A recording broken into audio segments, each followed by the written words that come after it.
Well, welcome back everyone to our 9-month Ultimate World Cruise adventure. And today you get to see precious jade, chocolate, and volcanoes.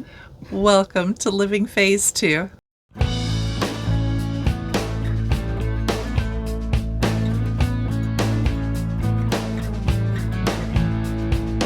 Hi, I'm Mike. And I'm Nancy, and we're empty nesters striving to live life to the fullest. And we're living that full life aboard Royal Caribbean's 9-month Ultimate World Cruise on Serenade of the Seas. We sure are. Well, Nancy, where are we at today? Well, today we're in Guatemala, which this was actually an added stop. We weren't able to make it into Nicaragua just due to political unrest that's going on there right now. So they added Guatemala, which really was a nice surprise. And it's been a good day today. Yeah, I enjoyed this stop a lot. Yes. We took a Royal Caribbean tour. There's actually not a ton of tours that you can do here. The number one thing in this area of Guatemala is to go to the town of Antigua, which is about an hour drive inland. But they say they only get maybe 3 or 4 cruise ships a month. So not a ton many. of cruise ships come in here. And they really showed it. They were really welcoming and they were so happy to have us there. I think it was, it's obviously very good for the local economy when we come in. And they pulled out all the stops and really it was a wonderful stop. It really was.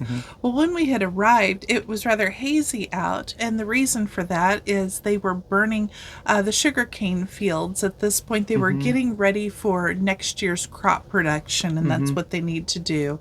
But at the port, we had a nice greeting. There were musicians there. Kind of a little straw us. market. Yes. Yeah. And we got on our buses to go on our hour-long trip to Antigua. Yeah. It was a beautiful It drive. was really pretty through all the sugarcane fields. It was nice, but what was really spectacular was in the distance. You could see there were 3 volcanoes, huge, and they're active too. Yes. So that was really something. Yeah, the clouds were covering the tops of them and some smoke too coming out. Yes. They said that one of the volcanoes had recently erupted, and of course a mild eruption, but there was smoke and everything coming out. It was really, boy, those are the things you travel to see. Things that are completely different than anything you see, Yes. in your home. You've heard us say things like, oh, we went to, this one place and it looked like New Mexico or something like this. Looked like nothing we'd ever seen before. It was That's really right. quite spectacular. And on our way to the small town of Antigua. Right. And when we arrived in Antigua, so we got off our large buses and they put us on smaller buses. And the reason for that is the streets are narrow, there's sharp turns, and the large buses just can't maneuver around Antigua. All right. Well, Nancy, where's the first place we went to? Well, the first place we went to was Ekchua. It's a chocolateria, a chocolate factory, and there we made chocolate. And that was a lot of fun. They had they had a placemat with a lot of things sitting out. They had a little chocolate drink for us to have first. Then they went through and spoke about where the chocolate came from. They had the big cocoa pods and the raw pods. and then inside the little cocoa beans. And so we got to try those, that was actually really cool. The cocoa beans are each covered in kind of a slimy covering, but the slimy covering, that's what the monkeys like. Yeah. It's sweet and it's got a little citrus flavor to it, and then once you actually bite into the bean itself, that's where you get that bitter taste from. But the outside of the bean was really quite good. And then that's the part they dry to actually get the cocoa beans that they grind to make cocoa. Well, once they're drying out the cocoa pods, they actually have some of the shells, and out of that, it's interesting. I'd never seen this. They make a tea out of it, and we tried this chocolate tea. Chocolate tea. It was good. But it wasn't really chocolatey. It was more of a traditional tea taste, I thought. It was, but it had those hints, those notes of chocolate to them. Right. So, and then they had chocolate samples for us to try. So we had a dark chocolate, a milk chocolate, and a white chocolate as well. That's made there, that they actually produce. And then they brought out a melted chocolate. We had forms. We had all kinds of little things that we could, use our imagination and make chocolate any way they want. And why don't you show them what we made? We made chocolate. Yeah. So from our little bag here, this was the chocolate that you made. Right. They had some coconut, some little cookie crumbles, some Mine's little sprinkles. volcanoes. Yeah, some Mike's was little volcanoes. Mine were flowers, and like you had put looks like little cookie crumbles in this one. Yep.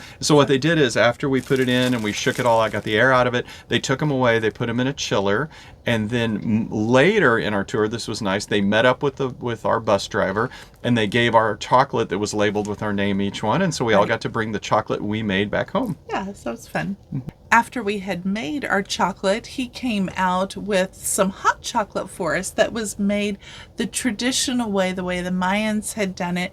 And it had sugar and cinnamon and anise, which that's a black licorice flavoring. It was delicious, really. Now, the sugar would have been added once the Spaniards came. The traditional Mayan way would not have had sugar, but it was nice, to kind of see them. And he had the traditional bowl and the mixer and everything in it. But I thought that was probably some of the best hot chocolate I'd ever had. That was yummy. Yes. It was very, very good. And then after the hot chocolate, well, then all tours lead to the gift shop at the end. So, and they were making frozen bananas, frozen strawberries. They were chocolate covered. Yeah, they were dipping them right there, and if you wanted, you could get a frozen banana dipped in their fresh chocolate. Yes. It was, and one of our tour mates got one, so she said it was very, very good. Yes, it looked good. Well, after our chocolatey stop, where'd we go, Nancy? Well, then we walked down to the main square there in Antigua, and there's lots of vendors, lots and lots of vendors selling their wares there. They're fairly relentless, and you just have to continuously no, don't, and they will stand there while your guide's talking to you and practically get in your face and try to sell you something. Eventually, they get the hint and kind of wander off to somebody else, but but just be prepared. They're pretty relentless. But we went to the cathedral there that was on the main square, the Church of St. Joseph, and that was beautiful to see the inside of that. Yeah, I enjoyed that a lot. And then after that, we had to go see the famous Antigua Arch. Yes. So we went down the street. It's a couple blocks. A couple blocks off the main square. Got a couple pictures, and we had to actually rush back because we didn't have much time there. But it was a beautiful arch to see. And the town is charming. It really is. Yeah, it's Antigua certainly is a wonderful stop in Guatemala. It is. You can see why almost all the tours that stop there, this is where everyone goes. Yeah, we actually met up with and saw almost everyone from the ship was in Antigua, so it is a really good place. Well, after the town square and the arch and seeing all that and getting a little history from our guide, where'd we go then? Well, it was time to walk to lunch. So we walked a few blocks to a little buffet. It was called Aaron Chan. And we had another casada meal. Again, that is where it's rice, beans, meat, plantains. The interesting thing here is they were making homemade tortillas right there on the spot. And those were yummy. They were very delicious. good. They were very good.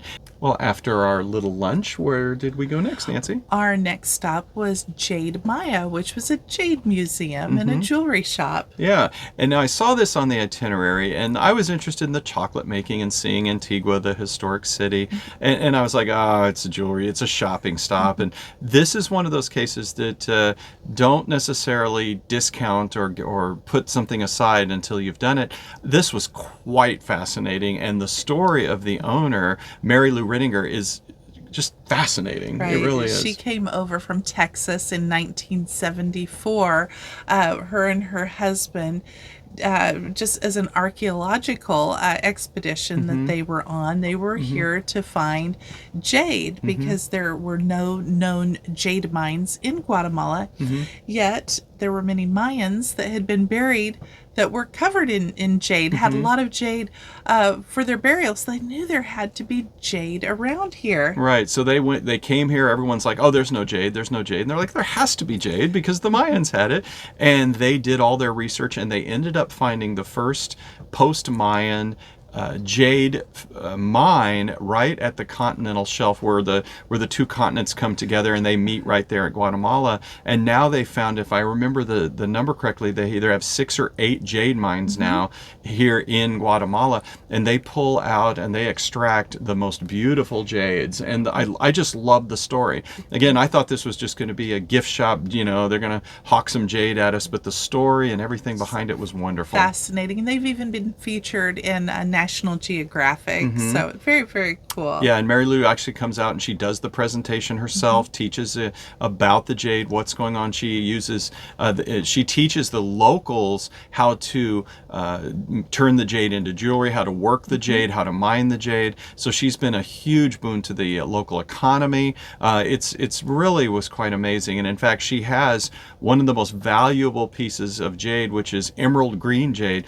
She has a large piece of it right in the middle of her shop that has not been worked or not been turned into jewelry yet. She calls it her retirement stone. Yes. So yeah, it was quite fascinating. I've learned that jade comes in many colors. I actually got a pair of purple jade earrings, and I just was very impressed. Yeah, with and you all can of that. see as we were getting those, you can see the raw piece of jade stone here with the earrings laid on top of it. Yeah, a lot of people I didn't know go. it came in purple colors. No, and it comes in all different colors, and people are no, it's green. That's the only color it comes in. But there's many types of jade, and no, it was. I actually, as you can tell, we really enjoyed this stop, enjoyed the story, and you got a little bit of jewelry. That's right. Well, after the Jade Museum, we took a quick detour over to La Casa del Ron, which is a rum shop. The reason we went there is one of the most famous and best rums in the world is made here in Antigua, Guatemala. It's called Zacapa, and in fact, it won the World Run Championships in Barbados 5 years in a row. They had to actually change the rules for the rum competition because Zacapa just kept winning and winning and winning. So we went to a shop that actually sold Zacapa rum, and we didn't have time for it, but you can take a tour, do a tasting, etc. I ended up not buying any there, mainly because, I mean, to be very honest, we can actually get it for less expensive back in the States, and they actually carry Zacapa rum on our cruise ship. It's a standard rum that they have. So once we got back to the ship, we actually had a little Zacapa tasting of our own on the ship. It was good. It's very, very mild, very smooth rum. Yeah, it truly is one of the best rums in the world. So if you have not tried Zacapa, be sure to give it a try. Yes. Well, after the rum shop, we got back on our bus and headed back to the ship. We did. And so we had dinner, though, at Azumi's this evening because it was a friend of ours' birthday. Right. It's So we always had a treat. sushi. Yeah, it is. That's one of my favorite specialty restaurants to go to. Yeah, and it's really nice. Like they did on my birthday, the ship made him a special birthday cake with a big, almost a wrapper on it, and it was a fun evening with friends, and just enjoy that. It's really nice when the ship does a little bit extra for you. It is. It is.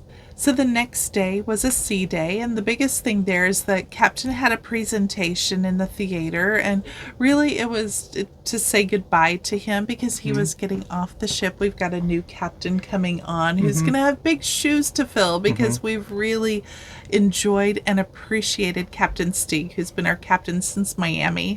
Yeah, no, he's done a wonderful job. Yes, He told us a little bit more about his history, his background, his sailing experiences, and he will be coming back to us in Europe to take us up through the northern parts of our itinerary, through Norway, Iceland, Greenland, and then back to the United States, and he'll wrap up in Miami with us as well. So we look forward to getting Captain Stig back on the ship as well. Well, our next port is Cabo San Lucas. It is, and so we're going to have some real fun in Cabo, and this is a port you're going to enjoy seeing because we have tacos, margaritas, and just a wonderful time. We sure did. Yeah. All right, friends, thanks so much for watching. Again, be sure to hit that like button, subscribe, turn on those notifications. We appreciate you being here, and have a beautiful day. Bye-bye Take now. care. Bye-bye.